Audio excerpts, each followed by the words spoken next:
Aku berdiri di antara pelayat, sambil kupandang taburan bunga di atas pusara. Di depanku, liang lahat itu sudah tertutup rapat, menyisakan gundukan merah dan sebuah batu nisan kayu dengan nama Nio, suamiku, belahan jiwaku.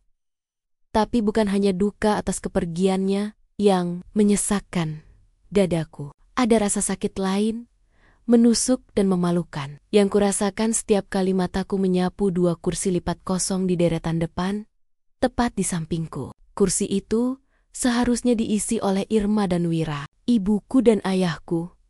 Udara panas Jakarta terasa semakin berat, bukan karena terik matahari, melainkan karena tatapan para pelayat yang silih berganti melihat wajahku. Semua orang tahu, di antara riuhnya tangis kecil putriku yang kugendong erat, di antara bisikan doa yang mengiringi prosesi, semua orang tahu siapa yang tidak hadir. Yang sabar ya, Bu Risa, kata Bu RT dengan suara lirih. Tadi Bapak RT sempat menanyakan orang tua, kok tidak terlihat? Kami cuma mau membantu. Kalau ada yang bisa kami lakukan, Nak. Senyum palsu yang kugariskan di wajahku terasa seperti topeng yang terbuat dari pecahan kaca. Oh, Mama dan Papa sedang kurang enak badan, Bu. Jawabku. Suaraku terdengar serak dan nyaris tak terdengar, bahkan oleh diriku sendiri. Mereka sedang di luar kota, menjenguk kerabat, jadi tidak sempat kembali tepat waktu. Itu adalah kebohongan yang menyakitkan. Aku tahu betul di mana mereka. Mereka ada di Bali, di pantai, menikmati liburan yang sudah direncanakan jauh-jauh hari bersama Lia, adikku. Liburan yang mereka putuskan tidak bisa ditunda hanya karena menantu kesayangan mereka sekaligus. Penyokong keuangan utama mereka meninggal mendadak. Aku melihat ponselku bergetar pelan di genggaman. Hanya satu pesan dari Mama, turut berduka, Nak. Jaga diri. Kami titip doa dari sini. Jangan lupa kirim foto pemakamannya ya, buat kenang-kenangan. Pesan itu disertai sebuah foto selfie Mama dan Lia, tersenyum lebar dengan latar belakang lautan biru jernih. Kontras sekali dengan warna hitam pekat yang melingkupiku saat ini. Kepalaku pusing. Sejak Nio meninggal 3 hari lalu, aku belum tidur nyenyak. Aku harus mengurus pemakaman, menenangkan putriku. Dan kini, aku harus menanggung aib sosial ini. Di mata para tetangga, Risa adalah anak yang kurang berbakti. Atau mungkin, keluarga Risa adalah keluarga yang dingin. Di mata orang tuaku, mungkin aku hanyalah anak sulung yang kuat, yang bisa diandalkan untuk mengatasi masalah sendiri. Bahkan, saat menghadapi kehilangan sebesar ini, mereka percaya aku bisa. Mereka selalu percaya aku dan Nio bisa menyelesaikan segalanya, termasuk menanggung beban mereka. Dan kini, aku harus menghadapinya sendirian. Ketika Pak RT dan beberapa bapek-bopak mulai meninggalkan lokasi, aku berlutut di samping makam Nio. Ku genggam erat tangan kecil putriku. Angin sore bertiup, membawa aroma wangi bunga dan duka. Mas, bisikku ke batu nisan itu. Air mata yang selama ini kutahan akhirnya tumpah. Mereka tidak datang. Mereka memilih liburan. Apa aku seburuk itu? Kenapa mereka bisa setega ini di hari terberatku? Tak ada jawaban, hanya keheningan Nio yang abadi. Saat kami kembali ke rumah, yang disambut oleh keheningan menyakitkan yang ditinggalkan Nio, aku melihat ke meja makan. Di sana, bukan karangan bunga bela sungkawa, melainkan tumpukan amplop dengan logo bank dan finance yang membuat perutku mulas. Semua adalah tagihan, bulanan, cicilan mobil Lia, kartu kredit Mama dan Papa, bahkan angsuran rumah mereka di pinggiran kota. Tagihan yang selama ini, aku baru sadar, selalu dibayar oleh Nio. Perasaan dikhianati dan dimanfaatkan membanjiri rasa sedihku. Mereka tidak hanya mengabaikanku di hari pemakaman suamiku. Mereka juga membiarkan suamiku menanggung semua beban finansial mereka. Aku harus bagaimana, Mas? Tanyaku pada ruang kosong. Kali ini, pertanyaan itu bukan lagi tentang duka, tapi tentang perjuangan yang harus kumulai. Malam pertama tanpa Nio adalah malam yang panjang dan dingin. Suara AC terasa terlalu bising. Keheningan rumah terasa terlalu menusuk. Putriku, Kayla, akhirnya tertidur setelah menghabiskan sore dengan kebingungan dan tangisan. Kini, aku duduk sendiri di ruang kerja Nio, menatap tumpukan amplop tagihan yang kususun di atas meja.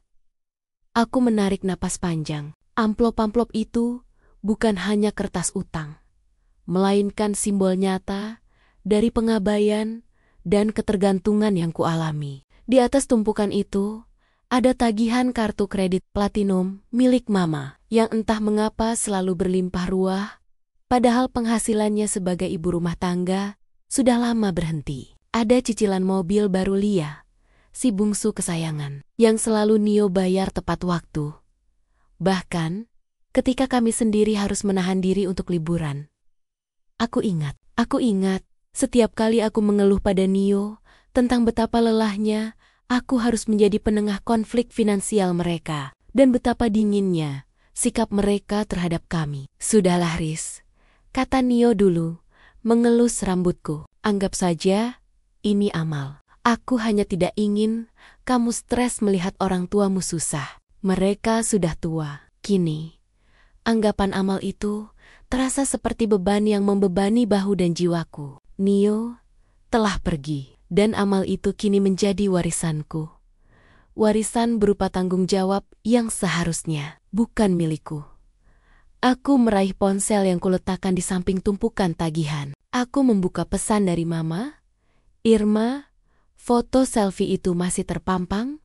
Senyumnya begitu cerah. Aku membuka detailnya dan melihat ada 4 foto lagi yang belum kulihat. Semuanya berisi Lia dan Mama sedang berpose di pantai, di restoran mahal dengan hidangan laut, dan 1 foto di lobi hotel mewah. Mereka menikmati hari-hari itu. Hari-hari di mana aku sibuk memilih kain kafan dan menggali liang lahat untuk suaminya.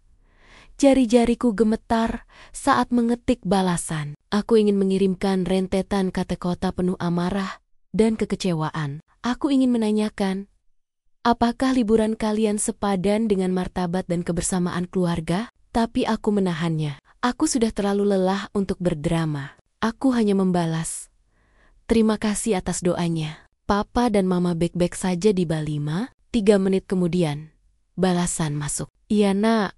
Enak banget di sini. Lia sudah minta kita perpanjang 2 hari lagi. Kamu hati-hati ya. Di rumah, banyak istirahat. Nanti, kalau Mama sudah pulang, Mama kirim makanan. Tidak ada pertanyaan tentang perasaanku. Tidak ada penyesalan atas ketidakhadiran mereka. Hanya fokus pada liburan mereka yang mewah. Dan aku tahu, makanan yang akan dikirim itu hanyalah kedok untuk segera menanyakan, Riz, yang bayar tagihan bulan ini siapa? Saat itulah, rasa sakit itu berubah menjadi semacam ketenangan dingin. Jika mereka bisa setega itu di masa duka, aku harus tegas itu dalam menentukan masa depanku. Aku tidak bisa membiarkan diriku tenggelam dalam kesedihan Nio, sekaligus menanggung beban finansial orang tuaku sendirian. Aku mencari map penting, milik Nio.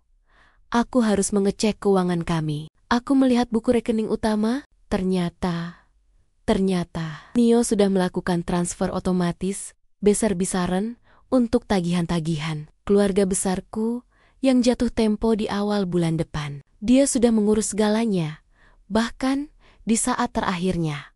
Tapi bagaimana dengan bulan-bulan berikutnya? Aku menarik napas dalam. Aku harus mengambil alih kendali. Saat aku merapikan laci meja Nio yang berantakan, tanganku menyentuh sesuatu yang keras di balik tumpukan buku tebal. Aku menariknya keluar. Itu adalah sebuah kotak kayu kecil berukiran Jawa kuno yang selalu Nio simpan dan kunci. Aku tak pernah tahu isinya dan tak pernah bertanya. Dengan kunci kecil yang tergantung di rantai kuncinya, aku membukanya. Di dalamnya, terbungkus rapi, ada beberapa surat lama, sebuah foto Nio saat masih muda, dan yang paling mencolok adalah segelintir dokumen legal yang distempel dengan logo notaris dan pengacara ternama. Mataku tertuju pada salah satu dokumen. Judulnya tebal dan jelas. Polis asuransi jiwa utama. Di bawahnya, nama penerima warisannya tertera, Risa Anindita dan Kayla Anandita. Nilainya, astaga. Angka nolnya membuat kepalaku berputar. Lalu, ada dokumen kedua. Surat wasiat dan instruksi khusus. Jantungku berdebar kencang. Aku mulai membaca. Nio, ternyata, tidak hanya meninggalkanku uang. Dia meninggalkan sebuah rencana yang akan mengubah segalanya, termasuk hubunganku dengan keluargaku. Rencana yang diawali dengan kalimat, Riz, aku tahu kamu lelah. Aku sudah siapkan jalan keluarnya. Kotak kayu berukir itu terasa dingin di tanganku. Namun isinya membakar seluruh pikiranku. Aku membolak-balik lembaran dokumen wasiat yang ditinggalkan Nio. Kalimat pembuka, Riz, aku tahu kamu lelah. Aku sudah siapkan jalan keluarnya. Sabar 30 hari. Seolah suara Nio yang berbisik langsung di telingaku. Memberikan kekuatan sekaligus membangkitkan kebingungan. Mengapa harus 30 hari? Dan mengapa Nio menyembunyikan semua ini? Aku mengabaikan tumpukan tagihan yang kini tampak kecil dan tidak penting. Fokusku beralih penuh pada surat-surat Nio. Selain polis asuransi jiwa utama dengan nilai fantastis, ada pula dokumen investasi jangka panjang atas nama Kayla dan surat kuasa penuh yang menunjuk Bapak Hadi, seorang pengacara yang belum pernah kudengar namanya. Sebagai eksekutor wasiat, Nio memang selalu rapi dan terencana. Tapi ini melampaui segala dugaanku. Dia bukan hanya merencanakan kepergiannya, tapi juga merencanakan kebebasanku. Aku membaca berulang kali bagian instruksi khusus di surat wasiat itu. Nio secara eksplisit meminta agar semua aset likuidnya diakses setelah 30 hari pasca kematian. Periode yang ditentukan oleh pengacara sebagai waktu ideal untuk mengurus semua administrasi tanpa tergesa-gesa. Namun, yang membuatku terhenyak adalah poin ketiga dalam instruksi tersebut. Setelah urusan warisan diselesaikan, Risa wajib melunasi penuh KPR rumah kita saat ini dan segera pindah ke properti lain yang sudah kusiapkan di luar kota, menjauh dari lingkungan lama. Semua tagihan dan kewajiban finansial yang selama ini kubayarkan untuk pihak keluarga lain, merujuk pada orang tuaku dan Lia, harus dihentikan seketika. Mataku memanas. Jadi selama ini, Nio tahu. Dia tahu pengorbanannya tidak dihargai. Dia tahu sikap orang tuaku yang seolah menganggapnya sebagai ATM berjalan. Dan dia juga tahu bahwa aku, sebagai anak, terlalu terikat secara emosional untuk membuat keputusan seberat. Memutus hubungan finansial itu, dia tidak bisa melakukannya saat dia hidup. Karena dia ingin menjaga kedamaianku, atau mungkin kedamaian keluarga besarku. Tapi setelah dia tiada, dia menggunakan warisannya sebagai tombol reset. Dia memaksaku untuk melepaskan diri. Mas, kau melakukan ini agar aku tidak perlu merasa bersalah, kan? Bisikku. Air mataku menetes membasahi kertas wasiat itu. Aku menyadari misteri di balik kebaikan Nio selama ini. Dia membiarkan dirinya dimanfaatkan oleh orang tuaku. Bukan karena lemah, tapi karena itu adalah bagian dari strategi jangka panjangnya. Dia sengaja membuat ketergantungan itu besar, agar ketika ia menariknya, dampaknya akan cukup kuat untuk membuatku berani pindah dan memulai hidup baru tanpa rasa kembali. Nio, suamiku, adalah seorang jenius yang berpikir 1000 langkah ke depan.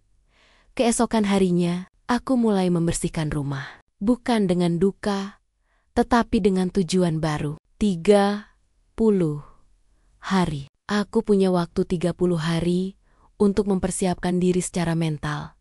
Ponselku berdering. Nama Lia muncul. Aku menelan ludah dan mengangkatnya. Halo, Lia, sudah sampai dari Bali? Tanyaku. Berusaha terdengar datar. Sudah, Kak. Baru saja. Suara Lia terdengar ceria, tanpa nada bersalah sedikit pun. Tadi Papa sudah coba telepon, tapi sibuk terus katanya. Oh ya kak, besok leasing mobilku sudah jatuh tempo. Biasanya Mas Nio yang urus. Bisa tolong dibayarkan dulu tidak? Aku belum sempat ke bank. Aku merasakan darahku mendidih, tapi mengingat instruksi Nio, aku menahan diri. Aku belum boleh bertindak. Lia, kataku tenang. Mas Nio sudah meninggal. Aku tidak tahu password akunnya. Uruslah sendiri urusan mobilmu. Aku sedang sibuk mengurus aset almarhum. Hening di ujung sana. Astaga, Karissa, kenapa jadi sensitif begitu sih? Kan, aku cuma minta tolong. Kalau Mas Nio masih ada, dia pasti langsung bayar, nggak pakai drama. Aku menutup telepon tanpa mengucapkan sepatah kata pun. Reaksi Lia adalah clue nyata tentang betapa terbiasanya mereka bergantung. Mereka marah karena bantuan itu tidak lagi tersedia, bukan karena kepergian Nio. Kini, aku menunggu. Aku menunggu datangnya tanggal yang tertulis di surat wasiat. Aku menunggu kedatangan Bapak Hadi. Aku menunggu hari di mana aku akan mengakhiri semua drama ini. Sesuai rencana kemenangan Nio untukku, 30 hari adalah penantian yang menyiksa sekaligus membersihkan. Selama itu, aku menjalani hari-hari duka dengan kesadaran baru. Aku tidak lagi hanya berduka atas Nio. Aku berduka atas hidup lama yang penuh kepura-puran dan pengorbanan tak terbalas. Telepon dari Mama dan Lia datang hampir setiap hari. Mereka tidak menanyakan kabarku atau Kayla. Mereka menanyakan tagihan. Tagihan listrik, cicilan motor Lia, dan yang paling sering, pertanyaan tentang limit kartu kredit Mama yang mendadak tidak bisa digunakan. Aku selalu menjawab singkat. Aku tidak bisa bantu. Aku sedang sibuk mengurus aset Nio. Urus saja sendiri dulu. Setiap penolakan itu terasa perih, tapi juga memberiku kekuatan. Aku mempraktikkan skenario yang akan kulakukan setelah hari ini tiba. Tepat pada hari ke-30 setelah kepergian Nio, bel rumah berbunyi. Jantungku berdebar kencang. Ini bukan lagi tamu pelayat. Ini adalah takdir yang dikirim Nio. Seorang pria paruh baya yang rapi dan berwibawa berdiri di depan pintu, memegang tas kerja kulit hitam yang tampak mahal. Selamat siang, Bu Risa. Saya Bapak Hadi, katanya dengan suara tegas namun ramah. Pengacara yang ditunjuk oleh almarhum Bapak Nio. Aku mengajaknya masuk. Kami duduk di ruang tamu yang terasa sangat formal. Bapak Hadi tidak membuang waktu. Dia langsung mengeluarkan dokumen-dokumen wasiat yang sebelumnya kutemukan di kotak kayu. Kini dilengkapi dengan berkas-berkas legal yang tebal. Saya sudah mengurus semua validasi dan administrasi yang diperlukan. Bu Risa, sesuai instruksi almarhum, warisan ini kini resmi menjadi milik Anda dan Nona Kayla. Jelas Bapak Hadi, menunjuk nilai angka yang membuatku kembali terkejut. Jumlah itu jauh lebih besar dari yang kubayangkan. Warisan itu terdiri dari asuransi, beberapa deposito, dan saham-saham perusahaan rintisan yang Nio tanam diam-diam. Bapak Nio adalah pria yang sangat jauh memandang ke depan. Bu, lanjutnya, tersenyum kecil. Dia tidak hanya meninggalkan kekayaan, dia meninggalkan peta jalan untuk hidup Anda selanjutnya. Bapak Hadi kemudian membeberkan instruksi khusus dari Nio. Dia menunjukkan sertifikat rumah yang kami tinggali. Ini adalah KPR, Bu. Sesuai wasiat, warisan ini harus segera digunakan untuk melunasi KPR ini dalam waktu 1 minggu. Semua tunggakan sudah kami bereskan per hari ini. Melunasi KPR, aku tercengang. Beban yang selama ini kurasakan langsung terangkat begitu saja. Ya? Dan selanjutnya, Bapak Nio telah menyiapkan properti baru untuk Anda. Sebuah rumah kecil dengan halaman luas di daerah Bogor. Sudah lunas. Atas nama Nona Kayla. Beliau ingin Anda pindah dan memulai hidup baru di lingkungan yang lebih tenang. Menjauh dari ingger-bungger kota ini. Itu dia, plot twist yang telah dipersiapkan Nio. Dia tidak hanya memberiku kekayaan. Dia memberiku kebebasan untuk melarikan diri. Aku menahan tangis haru. Dan mengenai keluarga saya, Pak Hadi, Bapak Hadi mengangguk.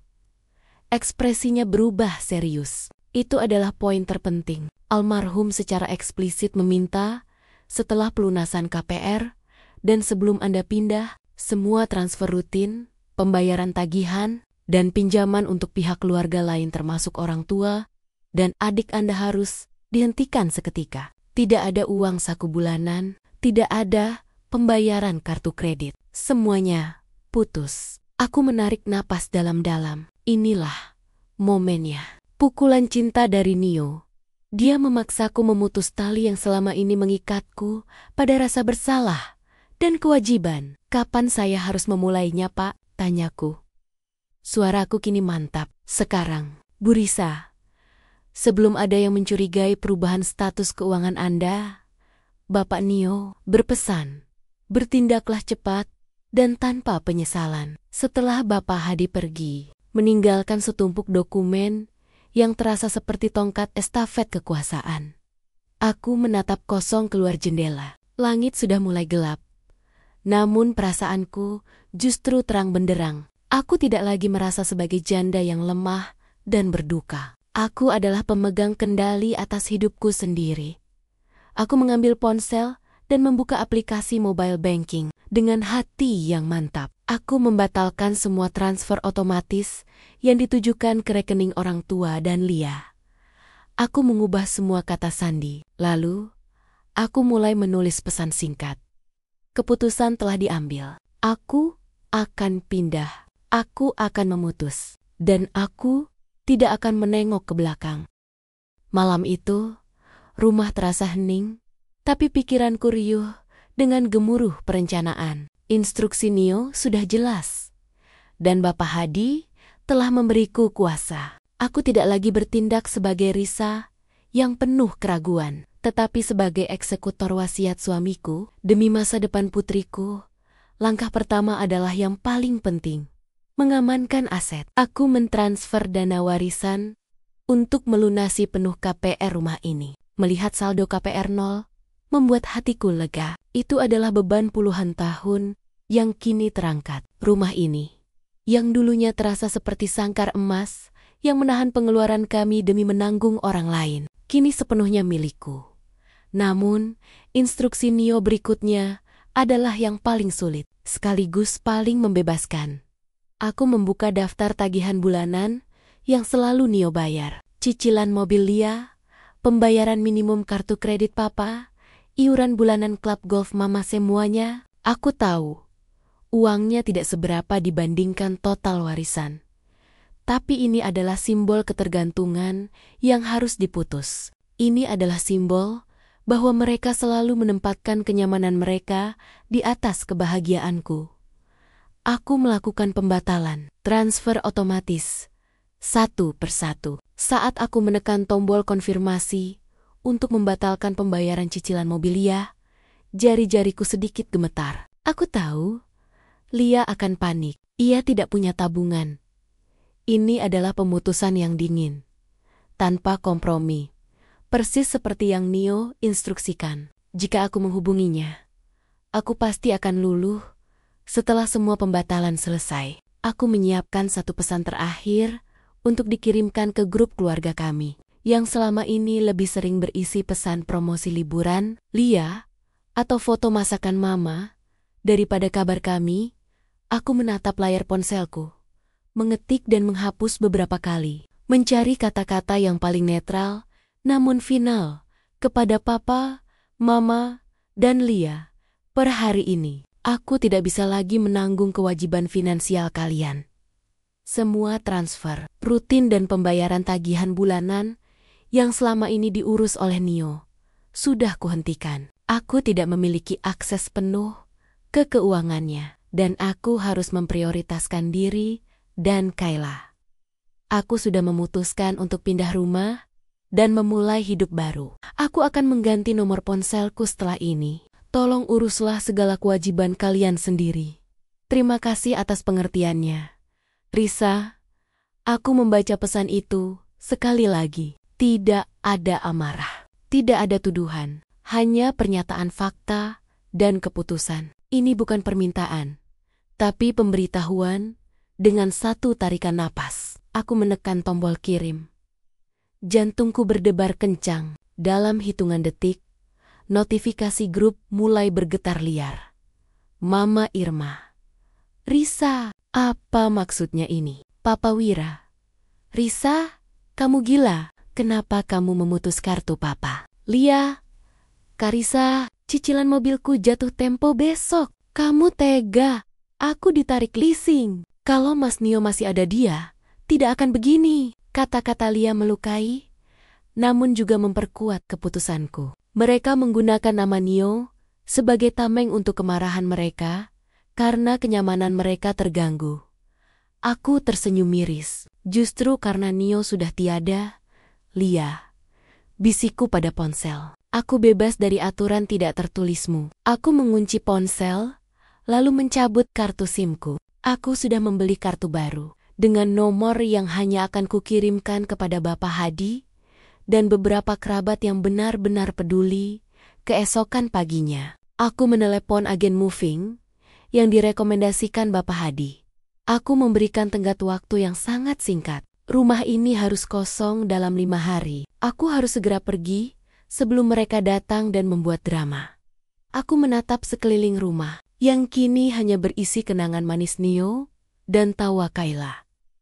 Aku merasakan kekuatan yang tidak pernah kuduga sebelumnya. Ini bukan lagi tentang kesedihan. Ini adalah tentang kemerdekaan. Kemerdekaan dari ekspektasi. Kemerdekaan dari keterikatan yang toksik. Aku tahu, drama besar akan segera terjadi. Konfrontasi tidak terhindarkan. Tapi kali ini, aku akan menghadapinya sebagai pemilik penuh atas hidupku, bukan sebagai anak yang merasa bersalah. Keputusan untuk memutus semua tagihan ternyata jauh lebih cepat membawa konsekuensi daripada dugaanku. Hanya 2 hari setelah pesan singkatku yang mengakhiri segalanya dan pembatalan transfer, aku mendengar suara mobil berhenti mendadak di depan rumah. Mobil Mama yang seharusnya masih dicicil oleh Nio diparkir sembarangan. Aku sedang mengepak buku-buku di ruang tengah ketika pintu didobrak terbuka, bukan diketuk. Di sana, berdiri Irma Mama dengan wajah merah padam, diikuti oleh Wira Papa yang tampak panik, dan Lia yang menangis histeris. Liburan mereka jelas sudah berakhir dengan tragis, setidaknya menurut versi mereka. Risa, apa-apaan ini nak? Mama berteriak. Suaranya memenuhi keheningan rumah.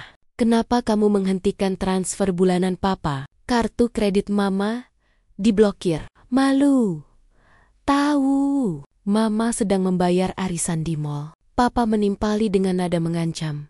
Papa tidak bisa ambil uang pensiun. Kamu tahu itu dana penting. Kamu tidak punya hak melakukan ini. Lia, yang selalu mendramatisasi, langsung menjatuhkan diri di sofa. Kak Risa, leasing sudah telepon. Mereka bilang, mobilku akan ditarik. Kamu tega?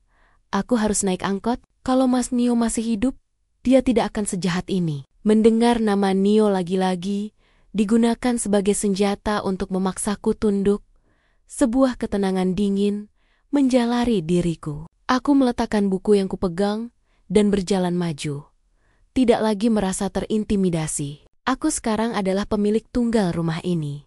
Dan warisan Nio memberiku kekuasaan itu. Duduklah Ma, Pa, Lia, kataku dengan suara datar.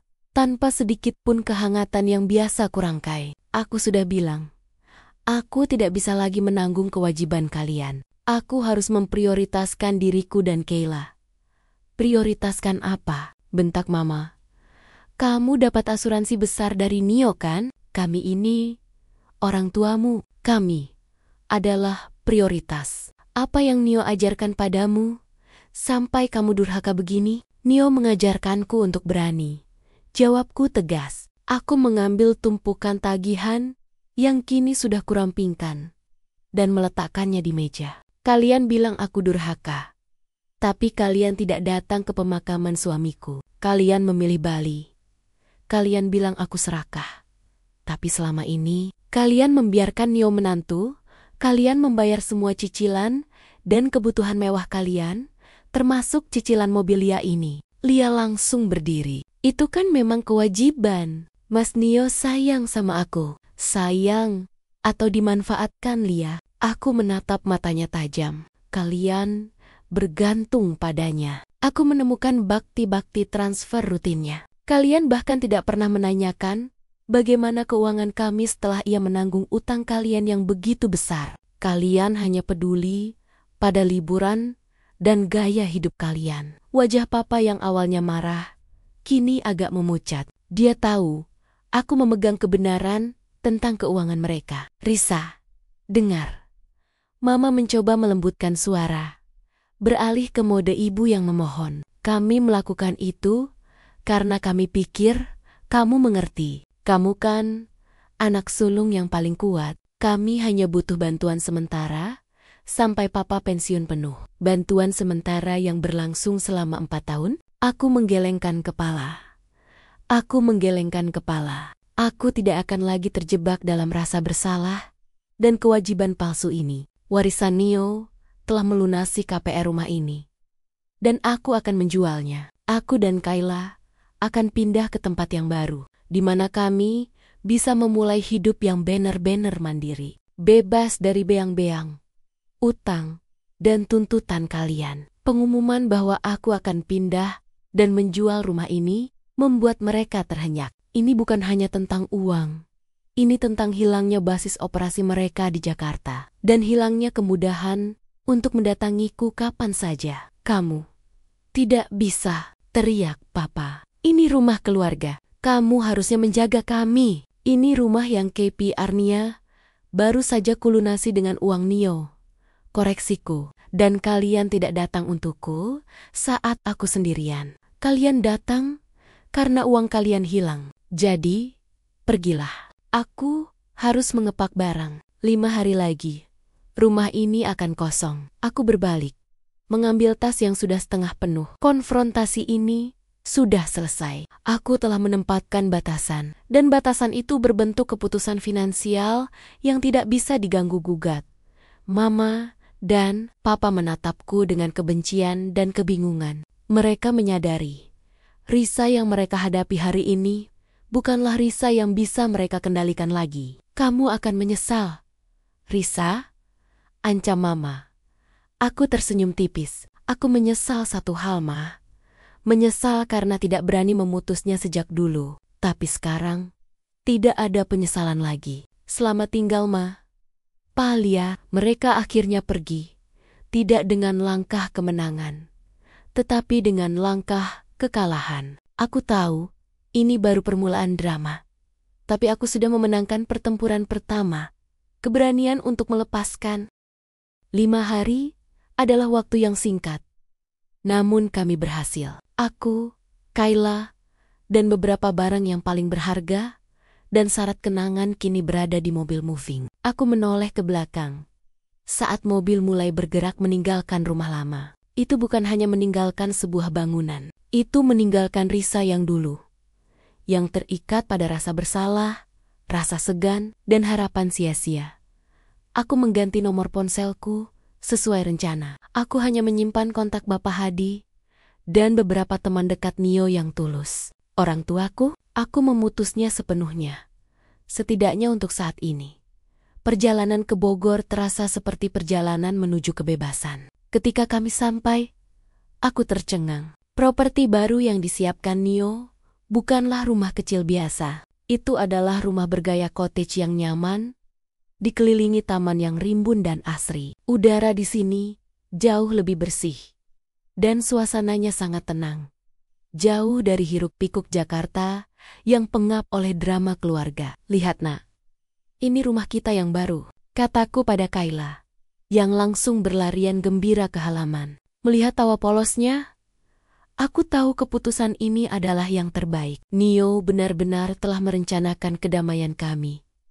Beberapa hari pertama adalah tentang penataan ulang hidup. Aku tidak perlu memikirkan utang atau tagihan mendadak. Warisan Nio memberiku bantal finansial yang tebal. Tetapi aku tidak ingin hidup dalam kemewahan pasif. Aku memutuskan untuk memanfaatkan waktu dan modal itu. Aku ingat, Sebelum menikah, aku sempat mengambil kelas menjahit dan desain fashion minor. Itu adalah passion yang kubunuh demi peran sebagai istri Nio dan penenang konflik keluarga. Kini, dengan waktu dan modal di tangan, aku menghidupkannya kembali. Aku menghubungi beberapa pemasok kain dan mulai mendesain pasmina dan jilbab premium dengan motif etnik Indonesia yang unik. Aku menamakannya Oninjita Scarves, mengambil nama tengahku, dan putriku. Aku berpromosi secara kecil-kecilan melalui platform online. Menariknya, saat aku merapikan barang-barang yang dibawa dari ruang kerja Nio, aku menemukan sebuah buku harian yang terselip di antara buku-buku. Buku itu tidak terkunci. Dan di halaman pertama, Nio menulis, "Ini untukmu, Riz. Bacalah saat kau sudah berani memulai hidup baru. Aku harap kau sudah bahagia di Bogor." Jantungku berdebar. Nio benar-benar memperhitungkan segalanya. Aku membuka halaman-halaman awal. Di sana, Nio menceritakan bagaimana ia mulai menyadari bahwa kebaikan finansialnya pada orang tuaku justru menjadi racun bagi hubunganku dan mereka. Aku tahu Risa terluka setiap kali ibunya hanya menelepon untuk meminta uang, atau adiknya merengek minta cicilan dibayar. Aku membayarnya karena aku tidak mau dia sakit hati. Tapi lama-lama aku sadar, dengan membayarnya, aku justru menahannya untuk pergi. Aku menahannya dalam rasa bersalah yang tidak perlu. Nio melanjutkan tulisannya dengan detail bagaimana ia mulai mengumpulkan warisan, menyembunyikannya dari semua orang, termasuk aku.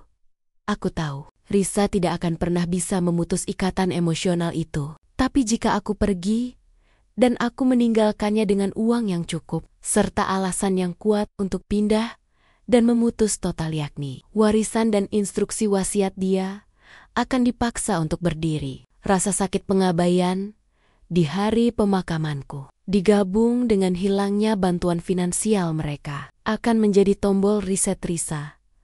Aku ingin dia bebas, bukan hanya kaya.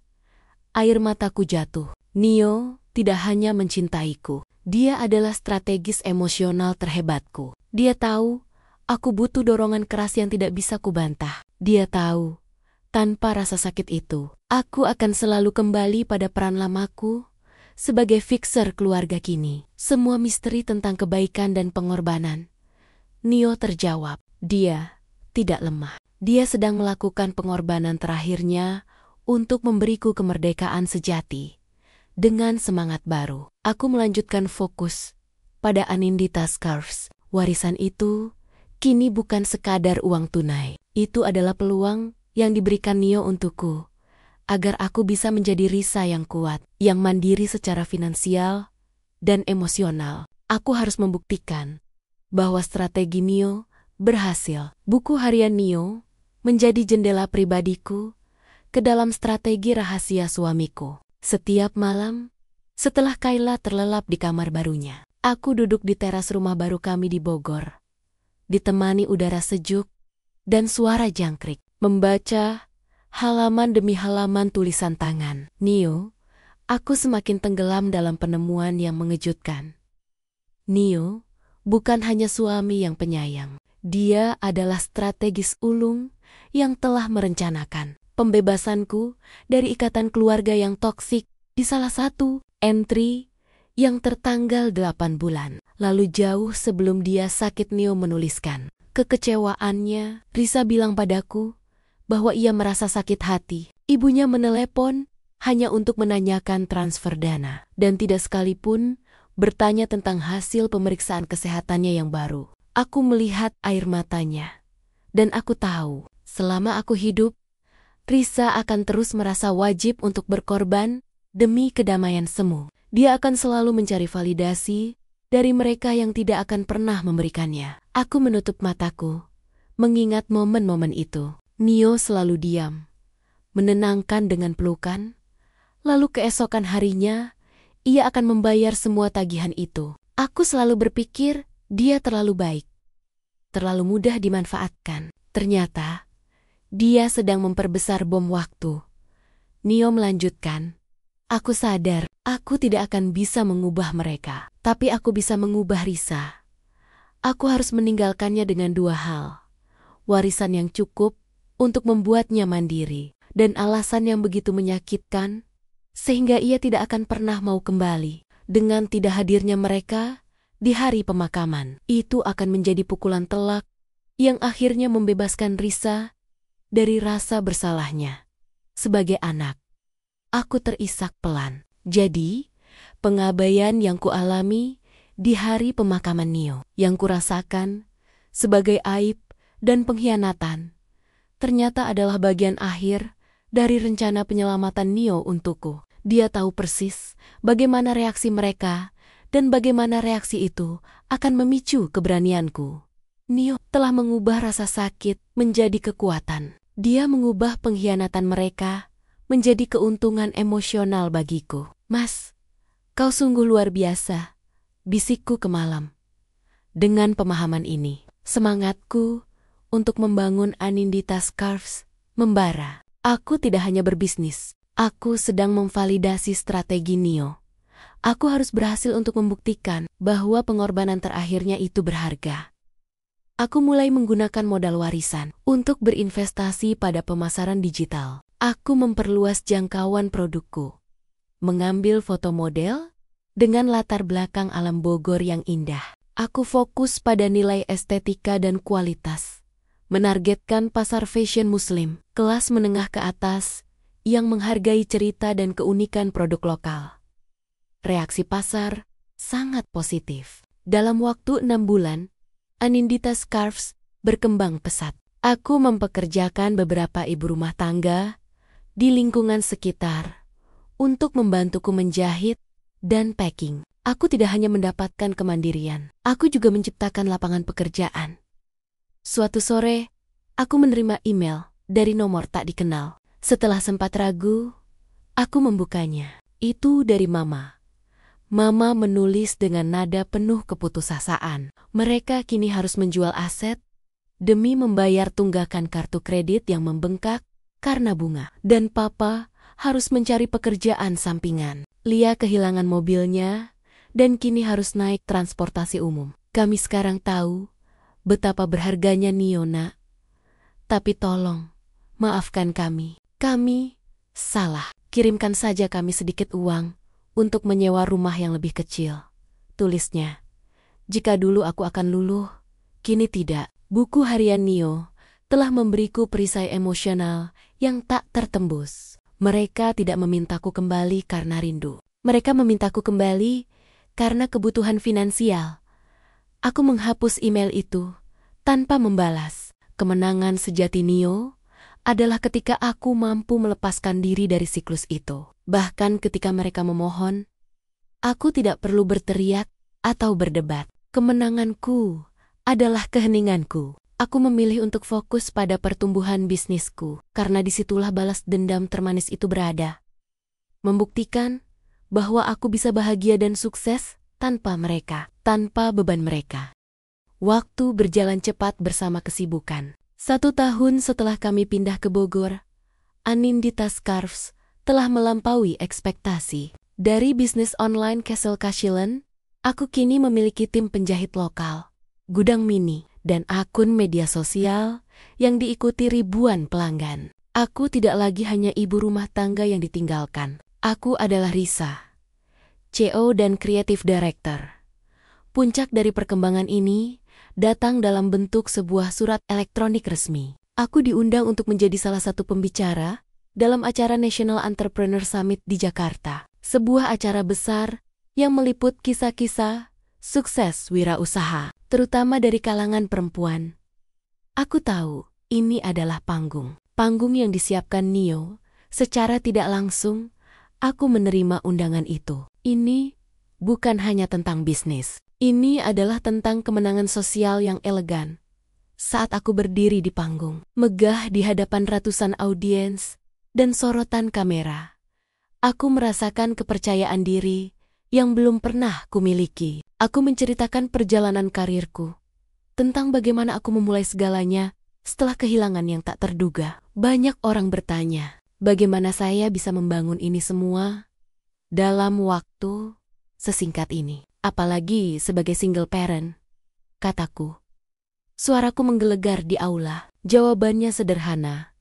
Dorongan dari orang yang paling saya cintai. Dan rasa sakit yang besar. Aku melanjutkan ceritaku. Dengan sengaja membiarkan narasi itu sedikit menggantung. Penuh sindiran yang halus namun tajam. Di saat terendah dalam hidup saya. Di hari pemakaman suami saya merasa sangat sendirian. Saya menyadari bahwa dukungan keluarga inti di momen seperti itu adalah hal yang tak ternilai. Sayangnya, saya tidak mendapatkannya. Beberapa orang yang seharusnya menjadi pilar memilih kenyamanan mereka sendiri.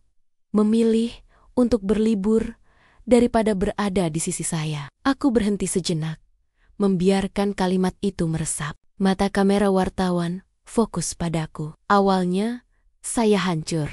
Tapi suami saya, melalui warisannya, mengajarkan saya bahwa pengabaian itu adalah hadiah terbesar. Pengabaian itu memaksa saya berdiri. Pengabaian itu memaksa saya memutus keterikatan yang toksik. Memutus beban finansial yang tidak seharusnya saya tanggung. Dan akhirnya menemukan kekuatan serta kebebasan yang tidak pernah saya duga. Aku tersenyum, mengakhiri sesiku dengan kalimat penuh makna. Jadi, terima kasih. Terima kasih kepada mereka yang mengabaikan saya. Karena tanpa kalian, saya tidak akan pernah menjadi Risa yang merdeka hari ini. Klip pidatoku menjadi viral dalam hitungan jam. Media sosial heboh. Orang-orang di Indonesia dengan budaya sosial yang sangat menjunjung tinggi dukungan keluarga di saat duka, langsung mengerti sindiran itu. Mereka tidak tahu nama orang tuaku, tapi mereka mengerti ceritanya. Komentar-komentar penuh dukungan membanjiri akun bisnisku.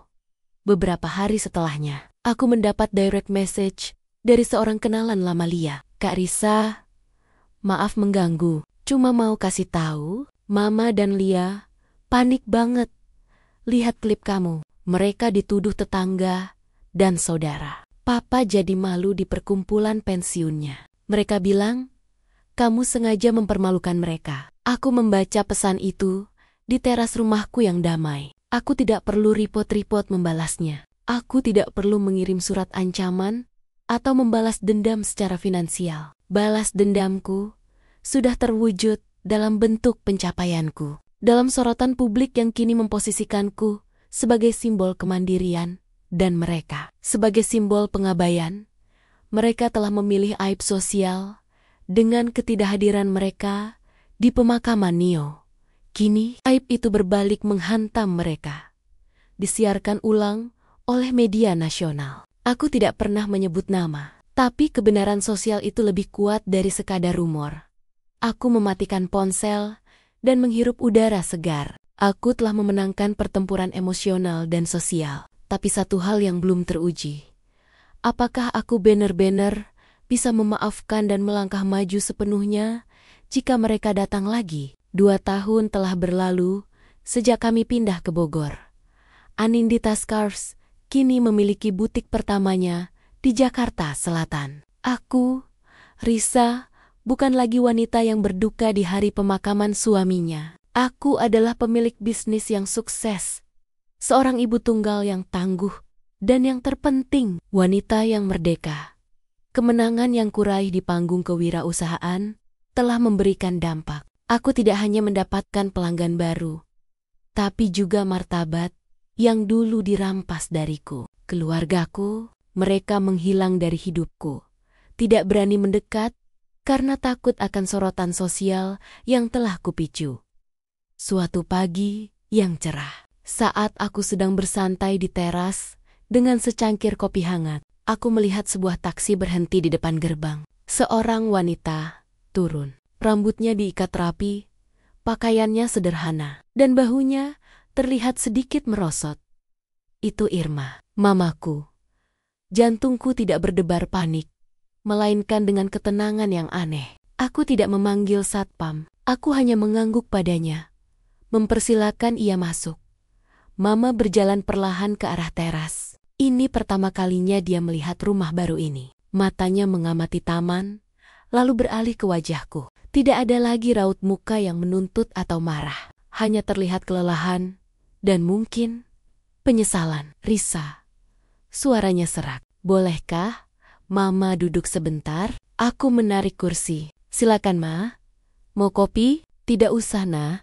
Terima kasih. Mama duduk, membiarkan keheningan yang panjang menggantung di antara kami. Ditemani gemericik air mancur kecil di sudut taman.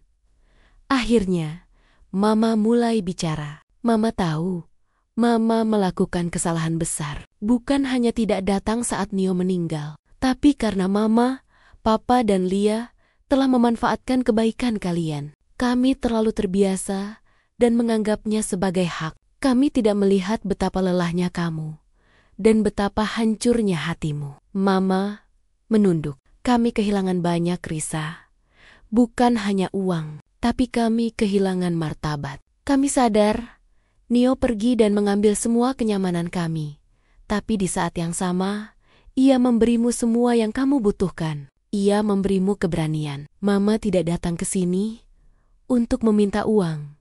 Lanjutnya cepat, seolah takut aku akan salah paham. Mama datang sebagai Irma, bukan Mama yang menuntut. Mama ingin meminta maaf yang tulus atas pengabaian di hari pemakaman suamimu dan atas semua beban yang kami timpakan padamu. Air mata Mama menetes, dan kali ini aku tahu itu nyata. Itu bukan air mata drama untuk mendapatkan simpati finansial. Itu adalah air mata penyesalan. Aku menghela napas panjang. Beban yang kurasakan selama bertahun-tahun seolah-olah perlahan terangkat. Aku tidak perlu membela diri lagi. Aku tidak perlu marah. Nio sudah memenjarakan amarahku dengan keberhasilanku. Aku memaafkanmu, Ma. Kataku lembut. Aku memaafkan karena aku sadar aku tidak bisa membawa dendam itu kemana-mana. Aku sudah punya hidup baru. Aku sudah punya kebahagiaan baru. Namun, aku menambahkan batasan yang jelas. Aku memaafkanmu, Ma. Tapi jarak ini tetap harus ada. Aku tidak akan kembali menanggung beban itu. Aku harus menjaga diri dan Kayla. Jika Mama ingin menemuiku, datanglah sebagai Mama, bukan sebagai debitur. Mama mengangguk, menerima batasan itu dengan pasrah. Dia tinggal sebentar, menanyakan kabar Kayla, dan bercerita sekilas tentang hidupnya yang kini harus bekerja keras di usia tua. Tidak ada lagi permintaan. Setelah Mama pergi, aku kembali duduk di teras, memegang cangkir kopi yang sudah agak dingin. Aku tidak merasakan euforia kemenangan, melainkan kedamaian. Aku telah mencapai kemenangan sejati. Kemenangan itu bukan pada warisan Nio yang melimpah, bukan pada suksesnya Anindita Scarves, dan bukan pula pada aib yang menimpa orang tuaku. Kemenangan sejati adalah ketika aku mampu menatap mataku di cermin dan tahu bahwa aku tidak lagi dikendalikan oleh rasa bersalah, tidak lagi terikat oleh harapan palsu, dan tidak lagi takut untuk berdiri sendiri. Aku telah menggunakan warisan Nio bukan untuk membalas dendam, melainkan untuk menciptakan kehidupan yang lebih baik.